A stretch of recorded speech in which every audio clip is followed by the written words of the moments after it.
Every morning for 3 weeks, Eleanor found something wrong with her barn. A gate stood unlatched. A feed sack was torn. Once, 6 muddy boot prints crossed the clean floor and disappeared before the stalls. Nothing. She was 48, widowed 2 winters earlier, and tired of being afraid on land she had worked since childhood. Her brother Caleb kept telling her it was nothing. Old hinges, he said. Coyotes. But Eleanor knew the difference between a broken hinge and a human hand.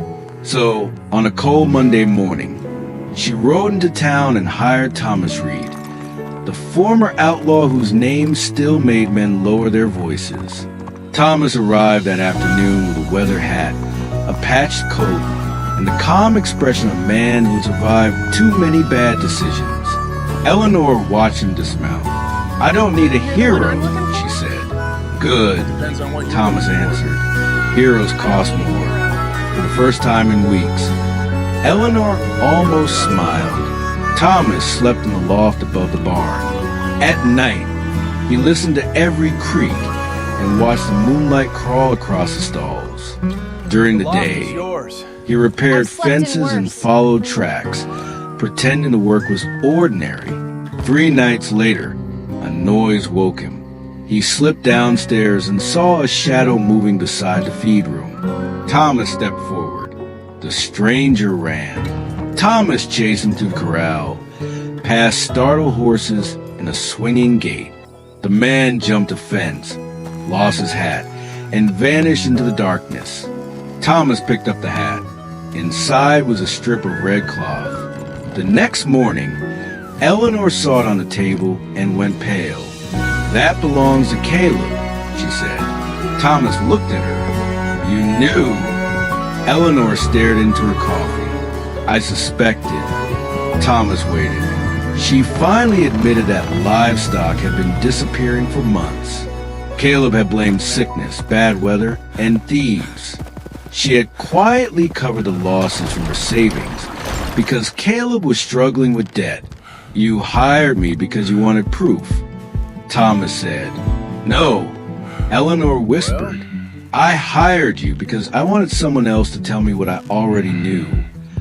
Before Thomas could answer, a horse screamed outside. They ran to the corral. Caleb was there, trying to lead 2 cattle through the back gate. He froze when he saw them. Thomas stepped between Caleb and the road. Caleb shoved him. Thomas stumbled, then caught the gate post. For a second, both men stood breathing hard. "Don't make this worse," Eleanor said. Caleb looked at her, ashamed and angry. I had to. "You were going to let me lose everything?" "I was trying to save you," Eleanor said. "No," Because he's my brother. Thomas replied quietly. "You were trying not to watch him fall." The words landed harder than the shove. Caleb lowered his eyes. He confessed that debt collectors had been threatening him. He had taken Eleanor's cattle one by one, planning to replace them after selling a piece of land. But the debt kept growing. Eleanor closed the barn gate herself. That evening, she sat with Caleb on the porch. Thomas stayed nearby, repairing the torn red cloth and the fallen hat. Nobody spoke for a long while. Finally, Eleanor said, "Tomorrow, we count everything." Don't make this Caleb worse. nodded. Thomas looked toward the You were gonna dark let me lose pasture. everything? Eleanor glanced I was at trying him. to save you. "You still don't trust me?" Collectors were after me. Thomas smiled faintly. I thought I could "I replace trust you them. more now." But you kept taking She looked them. surprised. I know. "Why?" Tomorrow. "Because count today everything. you stopped lying to yourself." Eleanor laughed softly, almost embarrassed. For the first time in months, the ranch We'll felt face it quiet. together. Not safe, not fixed, just I'm honest. sorry. And You sometimes trust me? Eleanor I learned trust you more now. honesty was the Why? first thing a wounded home You needed stopped lying before it to could begin yourself. healing.